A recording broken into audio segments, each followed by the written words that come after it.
acompanha, está no ar mais uma entrevista do Repórter MT. A convidada de hoje é a delegada Judá Maali, ela que é titular da Delegacia Especializada de Defesa da Mulher de Cuiabá. Doutora, seja muito bem-vinda ao Repórter MT. Satisfação é minha de estar nesse programa e poder falar sobre esse tema tão importante e relevante para a nossa sociedade. Doutora, para começar esse bate-papo, a gente tem acompanhado e noticiado, inclusive, um boom de casos de violência contra a mulher. Casos emblemáticos, inclusive o que aconteceu no final do ano passado, em que um pedreiro que trabalhava em uma obra ao lado da casa das vítimas, estuprou e matou uma mãe e suas 3 filhas. E além disso também tivemos um caso horrendo de um rapaz que arrastou uma mulher com uma corrente por uma moto. Então são casos muito marcantes e muito horrendos. Então eu queria que a senhora explicasse para quem nos assiste o que é basicamente a violência no geral contra a mulher. Quais são os tipos de violência contra esse público feminino e como que a gente pode identificar, diferenciar cada um deles?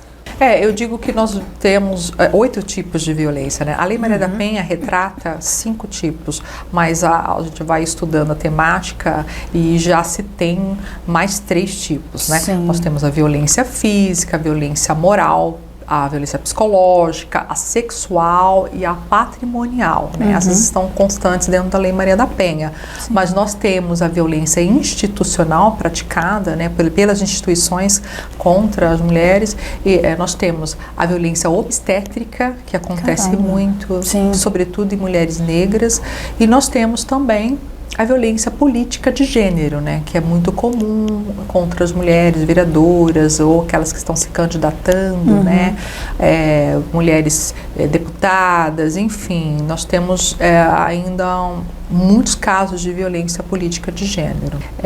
Dentre essas violências, a gente costuma, a população entende que a violência contra a mulher se baseia na violência física. A gente vai conversar com um homem que praticou ali uma violência psicológica, por exemplo, ele diz, não, eu não agredi essa mulher.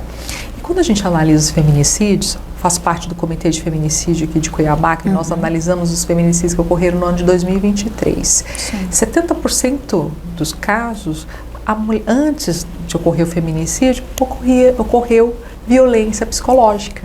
Então, é um crime em que ele vem de uma forma sorrateira e sutil que as pessoas não percebem. E, muitas das vezes, essa violência psicológica, ela inicia com bombardeio do amor, que é envio de flores, mensagens reiteradas, e que a mulher se abre e não percebe que ela está iniciando ali um ciclo de violência.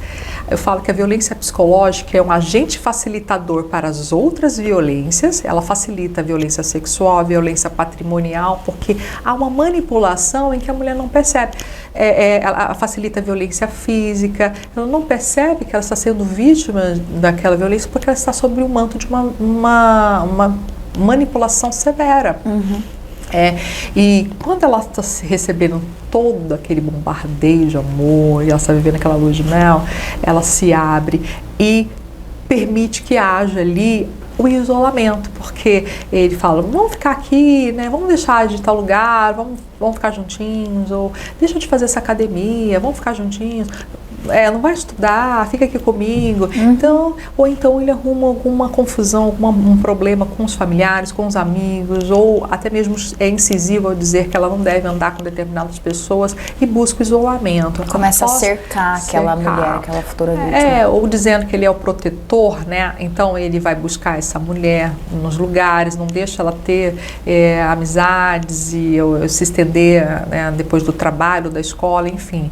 Ele exerce ali todo um controle que é romantizado. Nós romantizamos a violência psicológica. Por exemplo, quando esse homem manifesta com ciúmes ou controle, o que as pessoas dizem?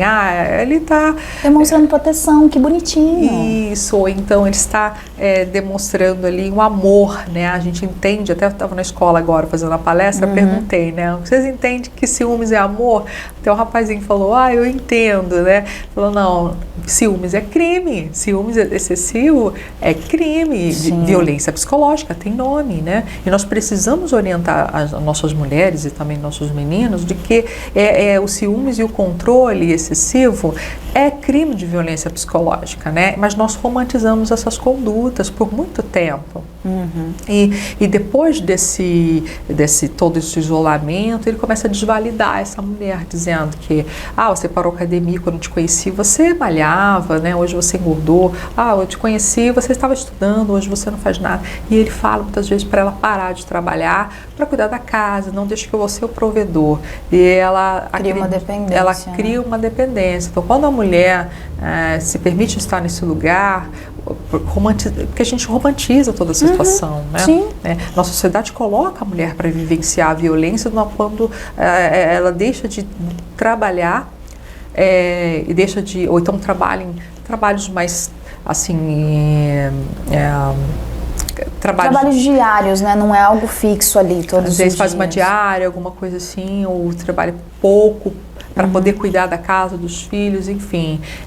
Só que você acaba a mulher ficando num lugar vulnerabilizado, porque depois de um tempo, esse homem, ao se separar, ou quando ela quiser se separar, ela vai perceber que ela fica presa por estar ter uma certa dependência econômica. Muitas vezes ela pensa, poxa, eu vou ter que tirar meu filho da escola, né, uma escola boa, vou ter que diminuir o padrão da criança, enfim. Ela pensa muitas coisas justamente por romantizar toda essa relação. Só que esse contrato que se faz no início não é respeitado na separação. E daí vem a violência psicológica, vem a violência patrimonial, que pouco se fala, né? Às vezes a mulher larga o trabalho, deixa de progredir profissionalmente, num acordo que se faz no início para cuidar da casa, só que quando há separação, ele não cumpre, ele não lembra disso. E nós vivemos uma sociedade que naturaliza isso. É um homem que trabalhou, então ela não tem que receber mesmo pensão, ela não tem que receber a metade dos bens. Mas e o acordo que se fez no início de que ela ficaria em casa e ele trabalharia, e né? o trabalho que ela teve em casa, cuidando dos filhos da casa, sempre deixando roupa limpa, comida pronta, sabe? Mantendo o lar familiar, isso não se consta. Lembra quando eu digo que quando nós dividimos os papéis e não valoramos as condutas femininas, né, tidas como femininas, então essa mulher que cuida da criança, essa mulher que está cuidando do lar, esse trabalho é invisibilizado, não é remunerado e após um tempo esse homem ainda diz ainda que ela não fez nada na vida, que ela parou no tempo, né? E muitas vezes toda essa situação vai desaguar na delegacia com boletins reiterados, porque esse homem muitas vezes não divide o patrimônio com essa mulher, deixa essa mulher amíngua, com filhos, e para ela conquistar tudo isso, ou pelo menos o direito dela, demora anos. E essa mulher vai fazer o quê? Crianças, parada no tempo, profissionalmente. Sim. E muitas vezes muitas mulheres ficam pedindo dinheiro para as pessoas, elas ficam numa situação de vulnerabilidade socioeconômica tremenda, né? E nós temos um programa, né, Ser Família Mulher, em que se concede, quando a mulher solicita medida protetiva, que se concede um valor à mulher que está numa situação de vulnerabilidade. Mas não, eu acredito que o direito dela deve ser preservado. E não se fala sobre a violência patrimonial, pouco se fala sobre isso. Só muitas mulheres vão descobrir essa violência depois que já deram entrada, às vezes, na medida protetiva, que aí vem o esclarecimento por parte da delegacia também, ou depois que já está separado há muito tempo, né? A gente quase não escuta mais, existe também. Existe, e muitas das vezes o homem ele vai praticando essa violência patrimonial durante o casamento, desviando os bens. Só que às vezes, por ela estar vivendo uma violência psicológica, a manipulação, ela não percebe que tudo isso faz parte de uma manipulação.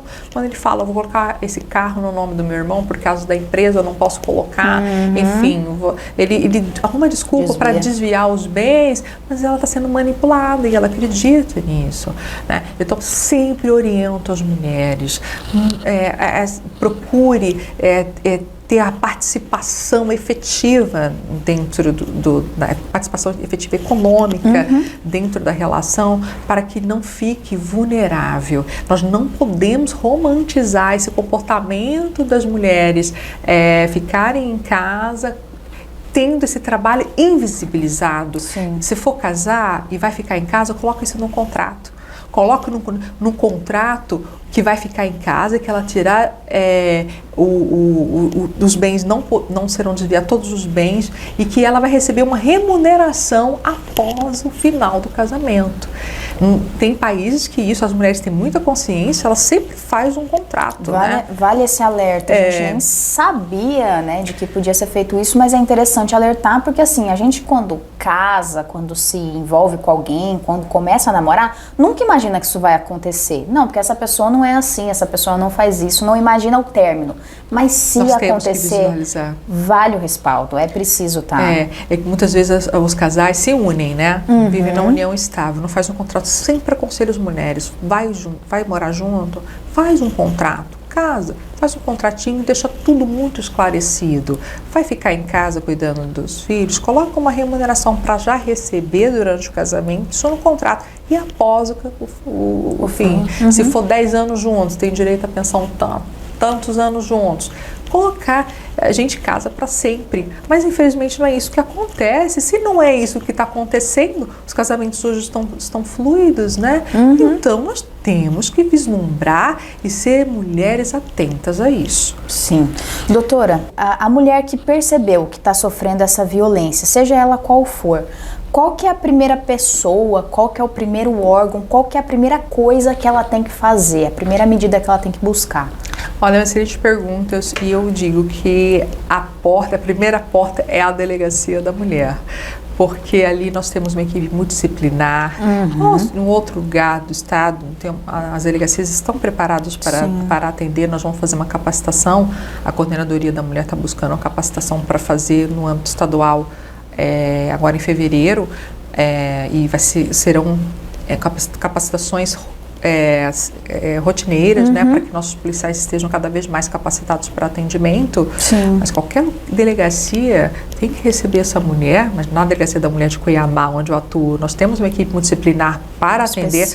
Quando uma mulher está em dúvida, eles sempre me chamam ou chamam a psicóloga para conversar, esclarecer quais são os caminhos para ela tomar diante daquela dúvida que ela tem, diante de uma medida protetiva. Então, ao buscar a delegacia, ela solicitando a medida protetiva, eu digo a medida protetiva, ela realmente protege as mulheres. Sabe quantos a estatística de descumprimento? Em torno de 17%. Então, 83% dos casos, os homens realmente eles seguem a determinação judicial, eles se afastam, não cometem mais nenhum crime contra essa mulher. Sim. Então, é importante nós falarmos da relevância desse instituto, né? E após ela solicitar a medida protetiva, eu sempre oriento as mulheres a não sair da casa, ela ficar, porque é ela que fica com os cuidados com os filhos. Muitas vezes, a maior parte ela está vulnerável financeiramente, então a gente coloca na medida para o agressor sair da casa, para ele se afastar, ou não falar mais com ela, por nenhum meio, e nem pode falar com os familiares. Muitas das vezes, sabe quando diz lá naquele momento do bombardeio do amor, que a mulher fala todos os seus segredos, ela conta tudo. Aí neste momento da separação, ele vai na família e conta tudo que ela fez, conta todos os segredos dela, ou vai na família dele, ou vai na rede social, conta toda a situação. Então, bem, a parte da humilhação, da explanação desnecessária. Então ele não pode fazer isso, ele não pode nos familiares entrar em contato com os familiares. Mas se tem filhos, ele tem que se eleger um intermediário para entrar em contato com a mãe e com o pai. E esse intermediário que vai buscar, que vai levar. Se for um familiar, ele sim pode se falar, mas somente a respeito da criança. Não pode falar mal da mulher, não pode mais cometer nenhum crime contra ela, senão vai estar incidindo num descumprimento de medida. Certo. Eu falo que a medida protetiva, ela aciona alguns dispositivos outros. Perfeito. Né? O botão do pânico, que é aqui em Cuiabá, Várzea Grande Cáceres e Rondonópolis, né? São 4 lugares em que há o botão do pânico. Sim. Mas no lugar que não tem o botão do pânico, quando houver um descumprimento, ela pode ligar para a Polícia Militar diretamente, 190, ou ir até a delegacia e registrar o boletim de ocorrência, né? E com esse descumprimento ele pode ser preso em flagrante ou pode-se pedir a prisão preventiva pelo descumprimento.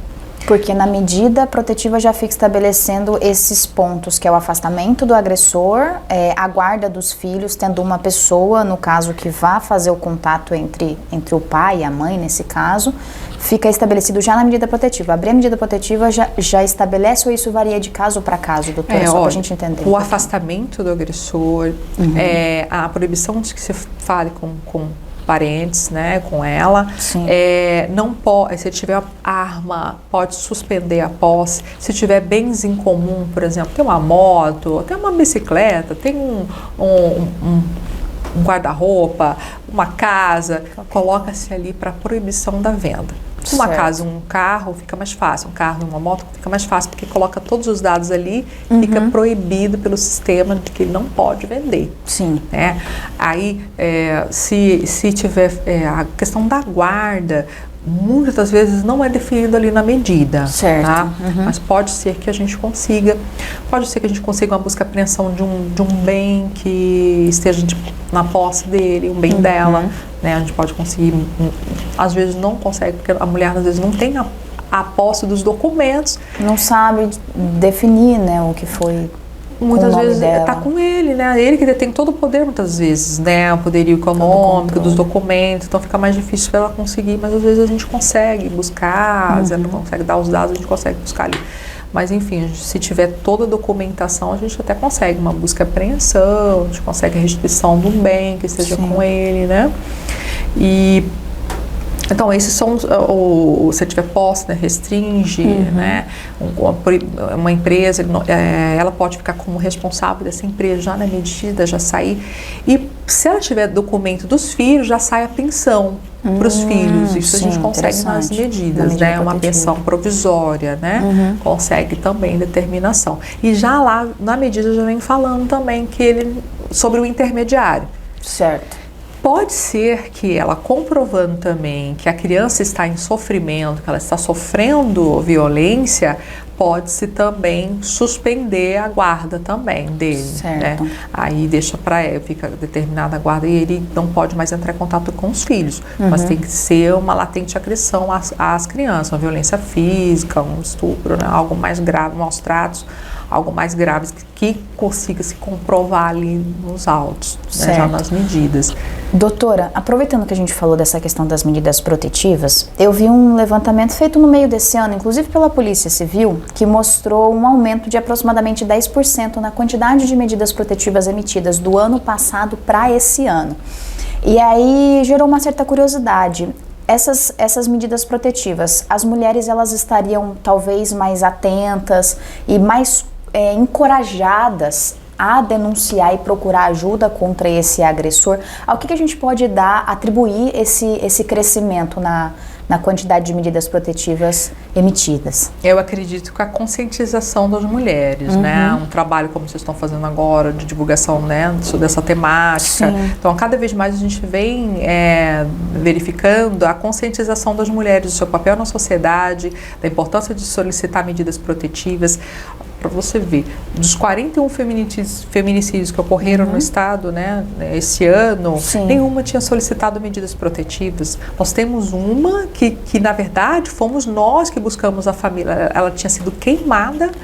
Meu Deus. Ela até morreu, né? Não foi feminicídio, né? Mas antes ela estava ainda no hospital e ele, por ter ateado fogo nela, ficou com as mãos queimadas e o pé. Aí ele veio, isso aconteceu no interior, aí ele veio também para o mesmo hospital que ela.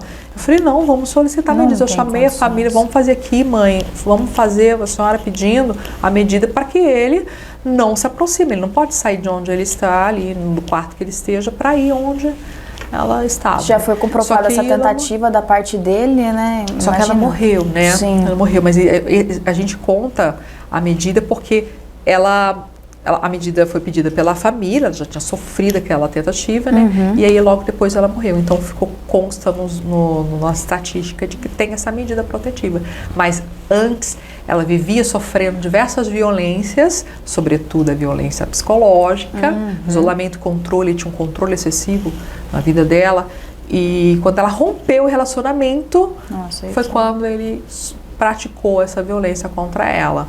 E boa parte da violência, quer dizer, na verdade, todos os casos de feminicídio se trata de não aceitação da decisão da mulher. A gente acompanha muito isso.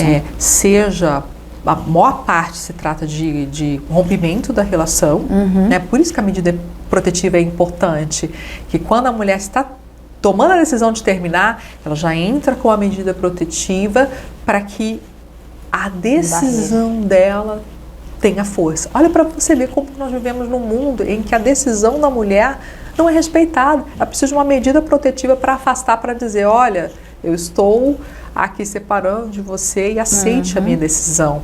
É como se nós fôssemos objetos que não têm o direito de decidir sobre a sua vida, sobre a sua autodeterminação. E nós vivemos num mundo em que, não estou dizendo que todos os homens sejam assim, mas boa parte dos homens tem esse pensamento de ter o controle sobre a mulher, né? A gente vê na religião que fala que é o homem que é o cabeça, que é o homem que determina, que a mulher deve ser submissa. Aí nós vemos também nessa cultura de que o homem tem que ter o controle da mulher, senão ele não é um homem respeitado.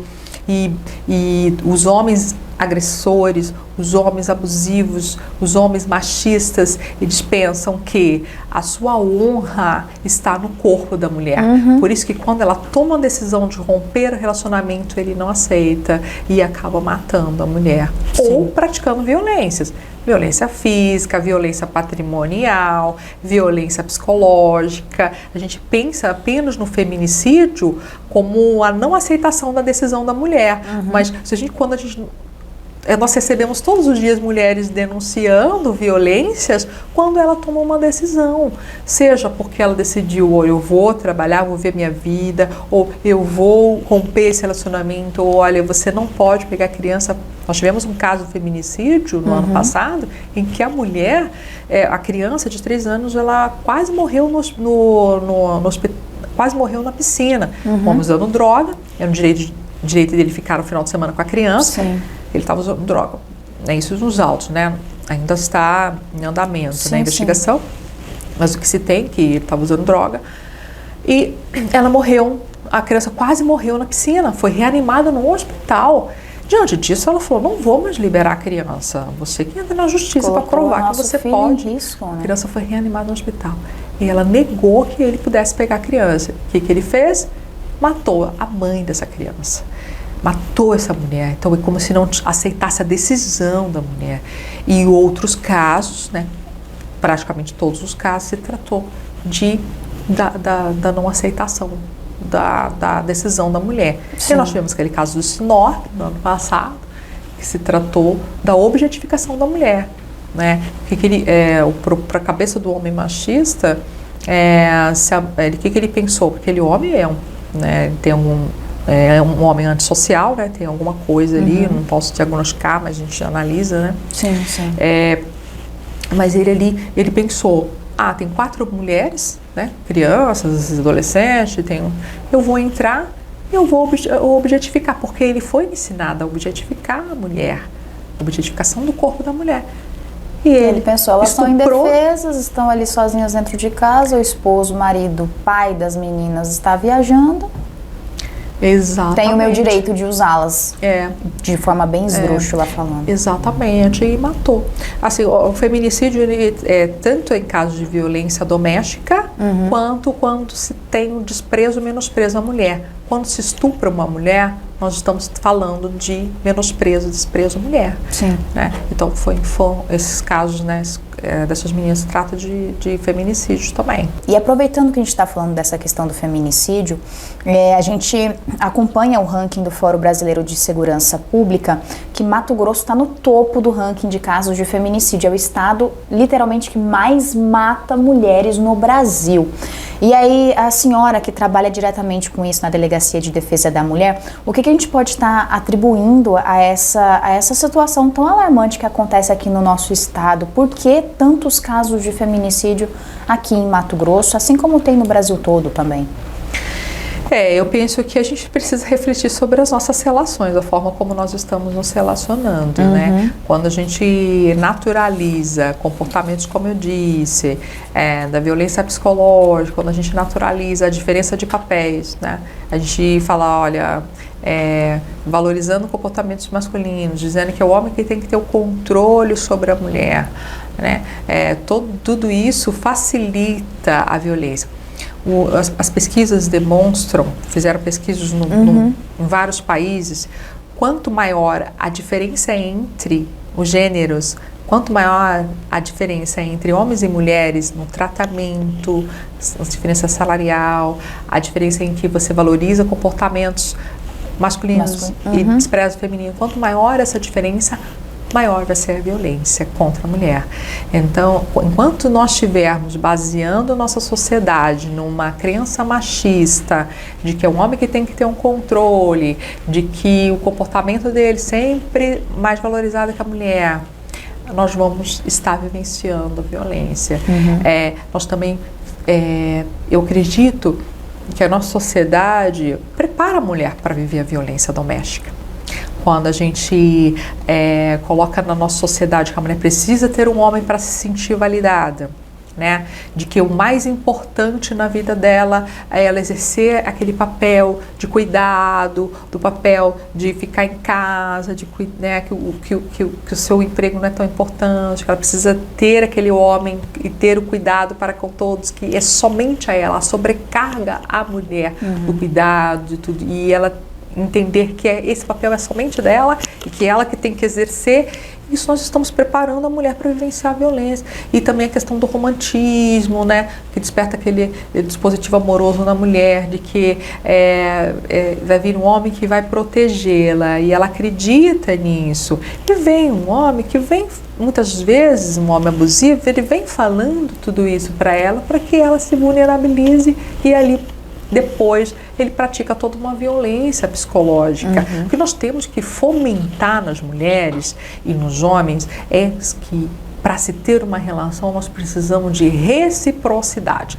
Se nós colocarmos a mulher nesse papel que ela tem hoje, que é você é o cuidado, você é a manutenção do casamento, você a honra do homem.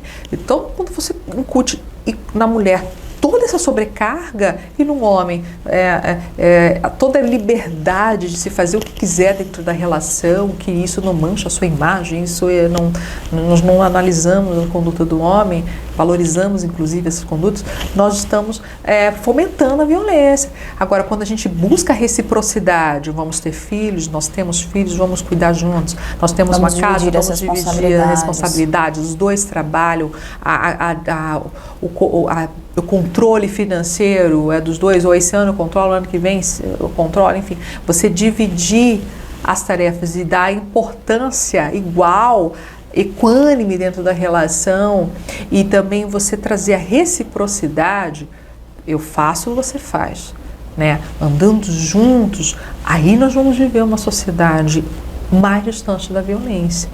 Né? Homens e mulheres conscienciosos de que ninguém é melhor que ninguém. Não existe, não é porque a mulher que é melhor, o homem não é melhor, nós somos seres humanos. Nós precisamos trazer a relação de papéis em que exercidos por seres humanos. Né? E se houver a divisão dentro do lar de papéis, né, que haja a igualdade. Né? Então, eu acho que o que traz essa violência no nosso estado é porque ainda estamos presos a esses papéis, ainda estamos presos a esses comportamentos machistas, e nós precisamos desconstruir muita coisa para que a gente possa evoluir. Agora, é importante que haja um trabalho também da Polícia Civil, Militar, que a gente, né, o sistema de segurança pública, o sistema de justiça ande juntos, né, para combater a violência. Nós estamos fazendo isso, mas atrelado a isso nós precisamos também de um trabalho de reflexão, né, eu sempre falo nas escolas, ou quando eu faço palestra para as mulheres, eu falo, vocês não vão chegar em casa hoje chutando a porta. O pau da barraca, falando, ó, a partir de hoje eu faço isso e você faz isso, acabou. Mas eu acho que trazer ao parceiro a reflexão, e a coisa mais gostosa que tem numa relação é os dois refletirem juntos, né? Sim. Eu gosto sempre de colocar enquetes, né? Meu marido fala, olha, reflita sobre o que você acha disso? Aí ele traz o pensamento dele e a gente juntos vamos construindo uma relação harmoniosa em que haja equidade entre nós. Mas eu acho que isso é o caminho, né? Força de segurança e sistema de justiça trabalhando, e também essa reflexão de toda a sociedade para que a gente possa combater efetivamente a violência contra a mulher. Acompanhando esses casos de feminicídio, essas medidas protetivas que foram emitidas aí mais nesse ano do que no ano passado, dá pra gente dizer se há um perfil, acho que não sei se essa palavra é mais adequada, um perfil específico da mulher que sofre agressão ou então do agressor? Vocês observaram alguma semelhança entre esses casos que a gente possa elencar? Eu vou responder que eu acho que eu falei. É uma pergunta muito interessante, extremamente interessante. Existe sim, eu digo, homem machista controlador. Um homem machista, esse é o perfil do homem agressor. Controlador.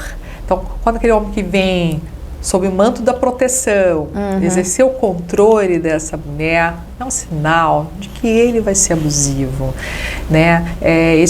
Então, assim, aquele homem que ele acha que ele que tem que ter o controle, é ele que manda, ele que faz. Que manda, isso mesmo. Então, esse é o perfil que nós temos que fugir, nós mulheres, né? É um perfil abusador. E a mulher silente, uma mulher calada, uma mulher que fica em busca do padrão, né? Aquela que quer ser a bela recatada do lar, a gente busca esse padrão de satisfação, não busca reciprocidade dentro da relação. Ela se doa, ela faz e não tem nada em troca. Essa é a mulher que tem um perfil para sofrer violência. Eu estava até na escola agorinha e falei, meninas e meninos, o que tem que ter, a gente sempre fala, a relação tem que haver amor, respeito, tem que haver. Mas traga para dentro da relação de vocês a reciprocidade. Dê um passo juntos, os passos têm que ser juntos, para que não haja, havendo uma discrepância, vai haver violência, vai haver violência psicológica, vai haver violência moral. Esse eu acho que é a chave, né? Então, o perfil que eu digo perfil baseado, tanto da mulher quanto do homem, baseado no machismo, baseado no patriarcado, em que o homem tem a superioridade. Enquanto nós vivemos nessa situação, enquanto houver perfis dessa natureza, nós vamos viver a violência. Sim.